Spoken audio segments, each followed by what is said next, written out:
So a lot of companies are hitting this wall, right? They have some early success with a few AI models, but the second they try to scale up to hundreds, even thousands, everything just grinds to a halt. Costs explode, things get way too complex, and the whole operation just feels fragile. Well, that's the 1,000-model challenge, and we're about to break down exactly how you solve it. I mean, this is really the heart of the matter, isn't it? How are companies like Volvo and Uber managing thousands of AI models all at once? They're not hiring a proportional army of engineers to do it, so how are they pulling it off? What's the secret sauce they've figured out that others haven't? And this quote just nails it. It really illustrates the stakes here.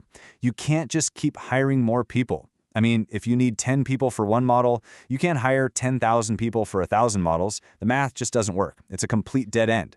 The only way forward is to fundamentally break that link between the number of models and the number of people you need.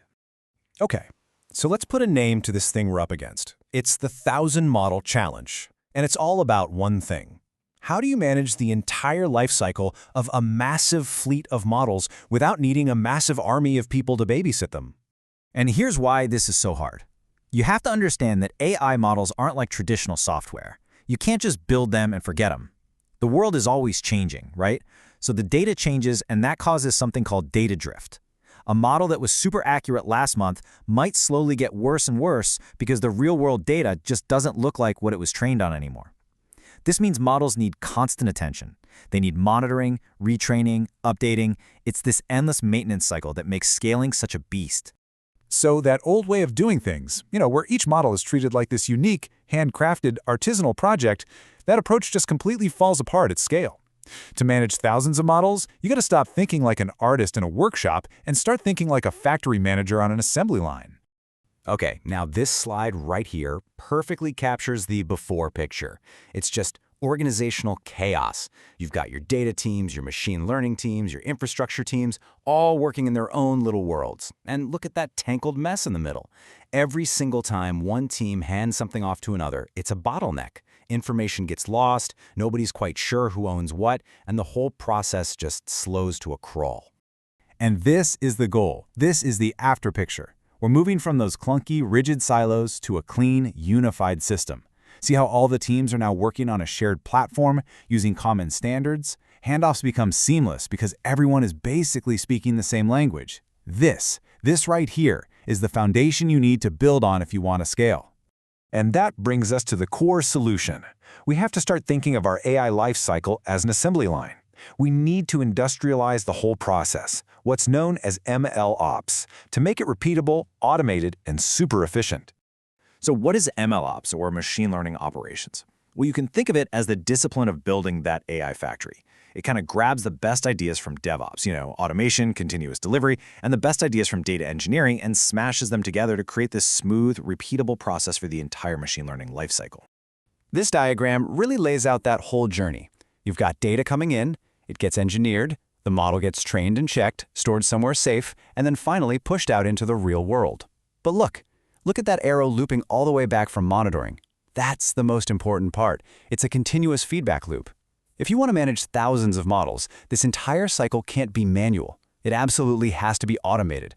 We can really boil this down into 4 key stages. First up, define and bind. This is where you say, okay, what's this model for? And you lock it to a specific version of your data. Step 2, train and evaluate. Here you use reusable cookie-cutter pipelines to actually build the model. Third, deploy and promote. This is where you carefully roll it out, maybe to just a few users at first. And finally, and this is the most critical part, monitor and adapt. You automatically keep an eye on its performance, and if it starts to dip, you automatically trigger a retrain. It's a self-healing automated loop.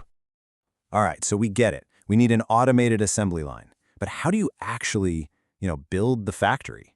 Well, it turns out there are really 2 main architectural blueprints that companies are using to get this done at scale.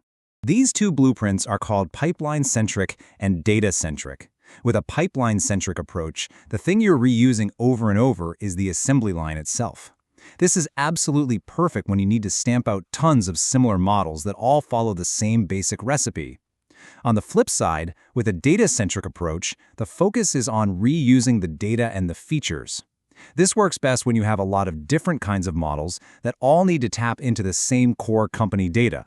And this slide just gives us a fantastic visual for that. On the left, you see the pipeline-centric world. It's one big MLOps system that can support lots of different models. Think of it like a factory with multiple distinct assembly lines. Now look at the right. The data-centric view puts that shared data platform right in the middle at the heart of everything, letting all the different model pipelines just plug in and grab the features they need. And hey, this isn't just theory. Here's what one of these pipeline-centric assembly lines can actually look like. This example uses a tool called Tekton to map out the whole workflow. Each of these boxes is a separate step in the process: getting the data, building the model, checking it, and deploying it. And because this entire assembly line is just defined as code, it becomes totally automated, repeatable, and you can scale it up for any model you throw at it. So, when you put all this together, what does it mean for how we work? Well, it's a really fundamental shift in thinking. We have to move away from managing these individual one-off projects. And this is the big takeaway. We have to stop thinking like model artisans and start acting like fleet commanders. Your job isn't to perfect one single model anymore. It's to operate an entire fleet of AI assets efficiently and reliably. It means you have to think about things like governance and monitoring for the whole portfolio, not just on a project-by-project basis. Which brings us to this final, really critical question. As AI becomes just a core part of doing business, like electricity or the internet, the companies that are going to win are the ones who master building and operating these AI factories at scale. It's not going to be just about having the smartest data scientists anymore. It's going to be about having the most efficient production line. So the question is, who's going to build the factories that define the next decade?